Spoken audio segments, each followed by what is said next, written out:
اس video میں کربلا کے ننھے مجاہد باب الحوائج حضرت علی اصغر علیہ السلام کا تعارف پیش کیا جا رہا ہے۔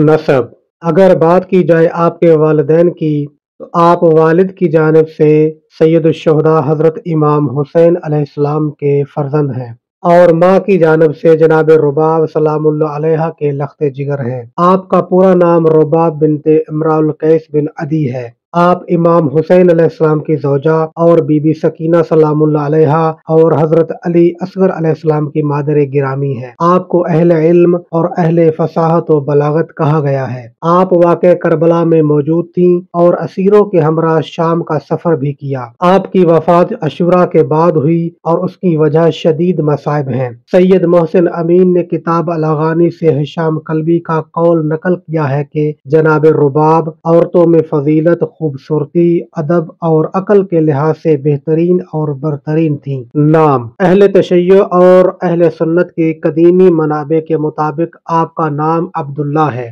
لیکن اہل تشیع کے مؤخر منابع کے مطابق آپ علی اصغر کے نام سے مشہور ہیں۔ مقتل حسین اختب خوارزم اور مناقب آل ابی طالب ابن شہر آشوب میں آپ کو علی کے نام سے یاد کیا ہے۔ انہی منابع کی پیروی کرتے ہوئے اب تک آپ کو علی اصغر علیہ السلام کہا جاتا ہے۔ باب الحوائج: شیعہ حضرات آپ کو باب الحوائج کہتے ہیں۔ اس سے ظاہر ہوتا ہے کہ ان کی نظر میں اگرچہ آپ کی عمر شہادت کے وقت کم تھی لیکن خدا کے نزدیک آپ کو خاص مقام حاصل ہے۔ قاتل: بعض منابع میں بنی اسد کو آپ کا قاتل کہا گیا ہے لیکن کسی کا نام ذکر نہیں ہوا، جبکہ بعض نے حرملہ بن قاہل اسدی کا نام ذکر کیا ہے۔ زیارت الشہداء میں بھی حرملہ کا نام آیا ہے اور اس پر لعنت کی گئی ہے۔ شہادت: تاریخ نے آپ سے زیادہ مظلوم شہادت کسی کی بھی نہیں دیکھی۔ آپ کو عاشور کے دن آپ کے والد گرامی کی آغوش میں حرملہ نے اس وقت تیر مارا جب وہ آپ کی تشنگی بجھانے کے لیے پانی کا تقاضا کر رہے تھے۔